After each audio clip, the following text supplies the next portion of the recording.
Skövde, Sweden, a small town 350 kilometers from Stockholm, where you can find a very peculiar bank, JAK Bank. JAK is a members bank with 34,000 members spread all over the country that loan their money among them, bypassing the traditional banking system and using their bank like a shared money box. Its aim is to create an alternative model of non-speculative finance, serving people and little entrepreneurs. As an economic association, we don't have any big owners that demands profit and so on, because all the 34,000 members own the bank together. That means that every member gets only one share of the bank and has the same power when it comes to the election of the board. The purpose of JAK Bank isn't making money, but offering a loaning and saving service to its members in the most sustainable way, stressing an interest-free idea of economy. Interest transfers money the wrong way, because people who already have a lot of money can get more money just because they owe money. And the people who don't have any money get less and less money because they have to pay the interest to take a loan for buy a house or whatever they want the loan for. JAK theories about interest are those theorized by Margrit Kennedy. She explains what are the consequences of an interest-based economy. Most people think they pay interest only when they borrow money in the bank. And in fact, it is quite obvious that every producer of a good has to put the interest that he pays to the bank into the price. If you look at everything you need, people need to live, it's about 45% interest they pay for on average. According to Margrit Kennedy's researches, the hidden interest on what we spend for our living is roughly 45%. If you look at who profits from these interest payments and who pays, you can see, and you subdivide the German population in 10 equal parts, you can see that 80% of the people pay more interest in the prices. Those are the people who work for their money.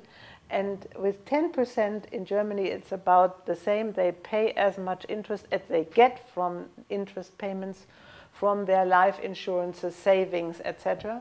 And the last 10% get all that added on to their income from interest, which the first 80% lose. Let's split Germany's population in 10 equal parts, using a scale of increasing wealth. The grey area is the interest paid in all prices and loans. The black area is the interest earned from monetary and real assets. According to Margrit Kennedy's calculation, the 80% of worst-off German population loses money because of this game. From position 1 to 8, the interest paid is more than what they earn. 10% of population, on position 9, gets the same money they spend. The remaining 10% gets all that interest which the former 80% lose. So we have a constant redistribution mechanism in our money system.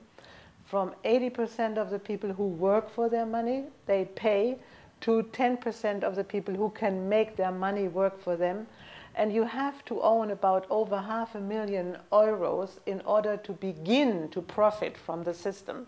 Finally, in Margrit Kennedy's opinion, what's the worst consequence of an interest-based economy?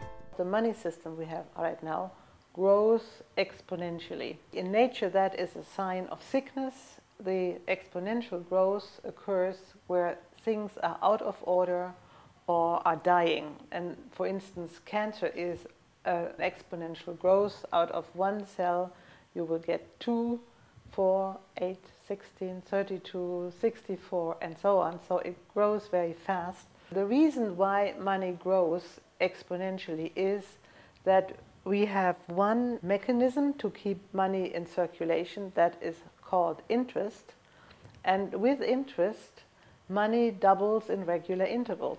If Joseph, the father of Jesus, had invested 1 penny or 1 cent in euros at the birth of Jesus Christ in the year 0, and you would have paid interest on this 1 penny, about 5%, then in the year 2000, if Jesus had come back and could have gone to the bank and said, can I please have this 1 penny back with 5% interest? The bank would have had to give Jesus over 500 billion balls of gold of the weight of the earth at the price of gold in the year 2000. This is just an example to show that exponential growth cannot work over a long period. It can work in the short term, it can maybe work in the medium term, but it can never work in the long term. Money is produced by, as a loan mostly. In the OECD countries, only 3% of the money is produced as coins and notes. The rest of it is debt. And debt has to be repaid with interest. To avoid getting inflation, everything you use money for has also to grow at the same pace as you increase the money. And money has to be increased because you need to repay earlier years' debts with interest. What are the problems with an interest economy? The main problem is that it forces people to borrow more money each year in order to pay the interest on the loans they already have. If you don't do that, you have to cut your other expenses in order to pay the interest. And this means that you have to choose between exponential debt growth or an rapidly increasing unemployment. Now in September, the European Central Bank is going to raise again the interest rate on money. Yes. And they say to counteract inflation. Yes, and this is quite wrong. I've myself done statistical research about that in Sweden during a period of 20 years, and it very clearly shows that about 4 months after you have raised the interest, you get the top of inflation or price increase, and then after about between 8 and 9 months after a raise of interest, you get an increase in the unemployment, and this will have an impact on the prices downwards, but this downward is not so big as the initial rise of the prices. If you rise the interest by 1%, you will get an increase in inflation about 0.5%.